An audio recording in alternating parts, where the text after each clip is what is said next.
नमस्कार, म हुँ ताराप्रसाद सापकोटा। सदाको जस्तै आज पनि एक प्रेरणादायी सन्देश लिएर उपस्थित भइसकेको छु। मलाई आशा छ यो सामग्रीबाट यहाँहरूको जीवनमा पनि सकारात्मक ऊर्जा प्राप्त हुनेछ।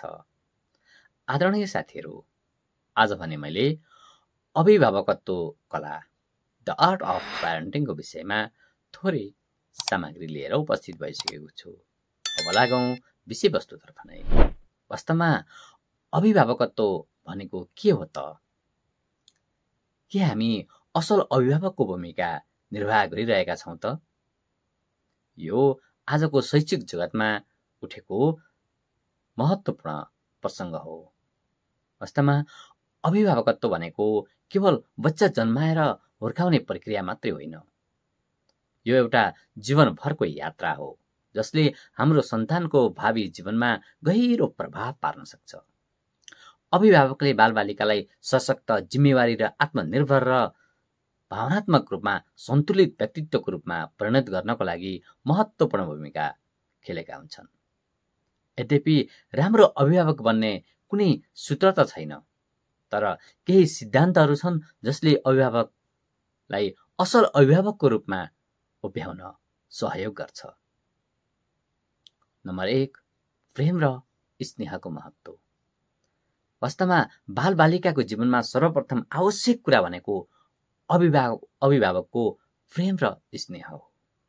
जब बच्चाले आफूलाई माया गरेको अनुभूति गर्छ, सम्मान गरेको अनुभूति गर्छ, सुरक्षित भएको उसले महसुस गर्छ, उसले आफूलाई आत्मविश्वास बढेको महसुस गर्छ। माया केवल बोलेर मात्र हुँदैन, चुम्बनमा मात्र सीमित रहेर पनि माया रहँदैन। यो बालकसँग बिताइएको समय, बच्चाको कुरा सुनिने व्यवहार र उसको भावना बुझ्न सक्ने क्षमतामा निर्भर रहन्छ। नम्बर 2 मा रहेको छ प्रभावकारी संवाद। हामी बालबालिकाहरूसँग हरेक दिन, हरेक समय बोलिरहेका हुन्छौँ। बच्चाको कुरा पनि हामीले सुनिरहेका हुन्छौँ, हाम्रा कुरा पनि बच्चाले सुनिरहेका हुन्छन्। अभिभावक र बालबालिका बीचको संवाद सफल हुन जरुरी छ, स्वीकारोक्ति हुन जरुरी छ। यो नै बच्चाको विकासको, मानसिक विकासको एउटा मेरुदण्ड हो। बच्चासँग खोलेर कुरा गर्नु, उनीहरूको विचार र भावनालाई बुझ्नु, समयमा सहमति वा असहमति प्रकट गर्नु असल अभिभावकको जिम्मेवारी हो। बच्चाले आफ्ना कुरा खुलस्तसँग राख्न सक्ने घर एउटा पारिवारिक वातावरण निर्माण गर्नुपर्ने हुन्छ। यस्तो संवादले विश्वासको सम्बन्ध झन बढाउने गर्छ। सकारात्मक अनुशासन। आदरणीय अभिभावकजीहरू, अनुशासन भनेको केवल डर र त्रास होइन, भावनात्मक सम्बन्ध पनि हो। अनुशासन भन्नाले व्यवहार सिकाउने प्रक्रिया हो। बच्चाले के गर्न हुने, के गर्न नहुने, उनीहरूको सीमा र नियमहरू बुझ्न र तिनको पालना गर्न सिकाउनु पर्छ। तर यस्ता नियमहरू कठोर होइन, गहिरो गरी बुझ्ने गरी व्यवहारिक सिकाइलाई हामीले अनुशासनको रूपमा लिन जरुरी छ। हामी लचिलो हुनुपर्छ। दण्डको सट्टा दिगो सिकाइ र समझदारीलाई नै हामीले अगाडि बढाउनु पर्ने हुन्छ। आत्मसम्मानको विकास। बालबालिकाहरू सानो कुरामा पनि खुसी हुने गर्छन्। बालकको आत्मसम्मानको विकास हुन सक्यो भने मात्रै बच्चा निरन्तर अगाडि बढिरहन सम्भव छ।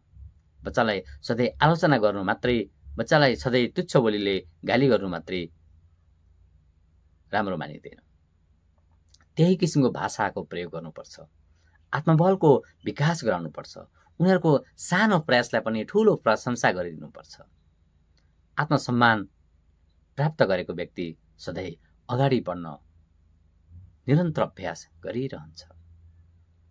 समय दिनु र उपस्थिति जनाउनु। बच्चालाई माया गरियो भने ऊ नजिक आउन खोज्छ। उसलाई माया देखाउन जरुरी छ। बच्चासँग समय बिताउनु, सँगै खेल्नु, उसका विद्यालयका गतिविधिहरूको बारेमा जानकारी लिइरहनु र बच्चाले उपस्थिति जनाउन खोजेको बेलामा उसले बोलाएको बेलामा आफ्नो सक्रिय सहभागिता जनाउन सक्यौँ भने मात्रै बच्चा अभिभावकप्रति कृतज्ञ ठहरिन्छ। सिकाइ र अध्ययनमा साथ दिने। बालबालिका शिक्षा मार्फत मात्र होइन, उनीहरूको जीवन पद्धतिसँग नै अगाडि बढ्न खोजिरहेका हुन्छन्। उनीहरूको सिकाइको यात्रामा हामीले सहयोग गर्नुपर्ने हुन्छ। घरको वातावरण अध्ययन मैत्री बनाउन जरुरी छ। होमवर्कमा सहकार्य गर्नु, सहायता गर्नु र किताब पढ्न प्रेरणा दिइरहनुपर्छ। बच्चाको भावनात्मक विकास। बालबालिकाले पनि डर, रिस, चिन्ता, खुसी जस्ता भावनात्मक अनुभवहरू लिने गर्छन्। अभिभावकले ती भावनाहरू सहज रूपमा बुझ्न जरुरी छ। तिनलाई सकारात्मक रूपमा सम्बोधन गर्न जरुरी छ। बच्चाले रोएको बेलामा सान्त्वना पाउनु, रिस उठ्दा बुझिने गरे व्यवहार पाउनु, डर लाग्दा उनीहरूको साथ पाउनु उनीहरूलाई भावनात्मक नियन्त्रण गर्न सहयोग पुर्याउँछ। आत्मनिर्भरता र निर्णयको क्षमता। बच्चालाई सिकाउने सन्दर्भमा, जीवनोपयोगी शिक्षा दिने सन्दर्भमा उनीहरूले आफ्नो निर्णय आफै गर्न सक्ने क्षमताको विकास गराउनुपर्छ, जसमा हामी परनिर्भरता होइन आत्मनिर्भरतातर्फ केन्द्रित गर्न जरुरी छ। उनीहरूलाई हतोत्साहित होइन उत्साहित गराउन, प्रोत्साहित गराउन आवश्यक छ। परिणाम भोग्न सिकाउनुले जीवनलाई आत्मनिर्भरतातर्फ केन्द्रित गराउँछ। त्यसैले पनि हुनसक्छ हाम्रा बालबालिकाहरूलाई हामीले आत्मनिर्भरतातर्फ केन्द्रित गर्न आवश्यक छ। उदाहरणीय बन्नु। वास्तवमा अभिभावक बच्चाका लागि पहिलो आदर्श व्यक्ति हुन्। बच्चाले अभिभावकबाट हरेक कुराहरू सिक्ने गर्छन्, हरेक कुराहरू अनुसरण गर्ने गर्छन्। त्यसैले अभिभावकले अरू एउटा अत्यन्तै आफू नै इमान्दार हुने, दयालु हुने, अनुशासित हुने, समयको परिपालक हुने, आदर्श नागरिक बन्न सक्नुपर्छ। अभिभावकको व्यवहारबाट नै बालकको शिक्षाको ज्वलन्त उदाहरणको रूपमा इङ्कित गर्न सकिन्छ। प्रविधिको उपयोग र नियन्त्रण। आजको समयमा मोबाइल, इन्टरनेट र या एउटा डिजिटल मिडियाको प्रयोग गर्नु अत्यावश्यक चिज पनि हो। यद्यपि यसको प्रयोगलाई सन्तुलित गर्नुपर्छ, प्रयोग उचित रूपमा गर्नुपर्छ। अभिभावकले आफ्नो बच्चालाई डिजिटल दुनियाँको उपयोग गर्ने तरिका सिकाउनुपर्छ। साथै समयमा सामग्रीहरूलाई नियन्त्रण सुरक्षित गर्नु पनि आवश्यक हुन सक्छ। फरक फरक बच्चा, फरक फरक शैली। हरेक बच्चाको रुचि, क्षमता र स्वभाव, व्यवहार फरक हुन्छ। त्यसैले एउटै शैली सबै बच्चामा प्रयोग गर्न सकिँदैन। अभिभावकले आफ्ना बच्चालाई बुझेर तिनको आवश्यकता अनुसारको व्यवहार गर्न जरुरी छ। केही बच्चा बोल्नमा सशक्त हुन सक्छन्, केही बच्चा सृजना गर्नमा सशक्त हुन सक्छन् र केही बच्चाहरूमा एउटा चञ्चल्य स्वभाव पनि हुन सक्छ। तिनीहरूलाई बुझेर सही दिशातर्फ केन्द्रीकृत गर्न जरुरी छ। अन्त्यमा रहेको छ सांस्कृतिक र नैतिक मूल्य। जीवनको यात्रामा अत्यन्तै महत्त्वपूर्ण पाटो भनेको नै सांस्कृतिक र नैतिक चेतना, नैतिक मूल्य, नैतिक आदर्श हो। आदरणीय अभिभावकज्यूहरू, अभिभावकले आफ्ना सन्तानलाई संस्कार, परम्परा, नैतिकता र सामाजिक जिम्मेवारीहरू सिकाउनुपर्छ। नमस्कार गर्ने, आदर गर्ने, माफी माग्ने, दया, सेवा, इमान्दारिता होइन एउटा अनुशासनका मूल्यहरू बालककालदेखि नै सिकाएमा बच्चा सदाचारी नागरिक बन्ने सम्भावना अति उच्च हुन्छ। अन्त्यमा अभिभावकत्व एउटा जीवनको पाठ हो। यसमा माया, धैर्यता, सिकाइ, अनुशासन, संवाद, नम्रता जस्ता यावत विषयवस्तुहरू रहन सक्छन्।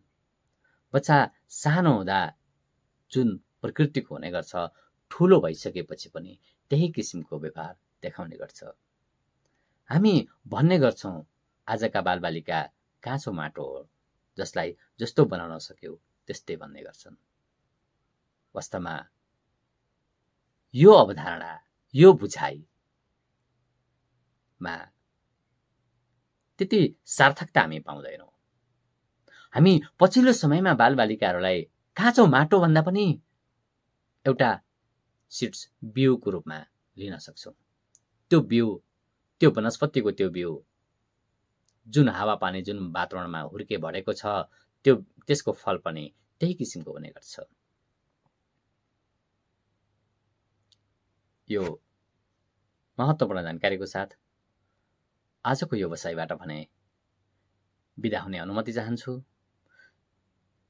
यदि मेरो युट्युब च्यानलबाट पोस्ट भएका भिडियो सामग्रीहरू तपाईँलाई कस्तो लागेको छ, जस्तो लागेको छ त्यस्तै सुझाव सल्लाह तथा प्रतिक्रिया दिन भने नबिर्सनुहोला। यदि मन पर्यो भने लाइक र युट्युब च्यानल ताराप्रसाद सापकोटालाई सब्सक्राइब गर्न पनि नबिर्सनुहोला भन्ने अनुरोध गर्न चाहन्छु। र यी र यस्तै खालका प्रेरणादायी सन्देशहरू तपाईँको साथै तपाईँका इष्टमित्र आफन्तहरूसँग पुर्याउन चाहनुहुन्छ भने सेयर गर्न पनि नबिर्सनुहोला भन्दै अनुरोध गर्दै आजको यो बसाइबाट पनि म बिदा चाहन्छु। हवस् त, धन्यवाद, नमस्कार, शुभ दिन।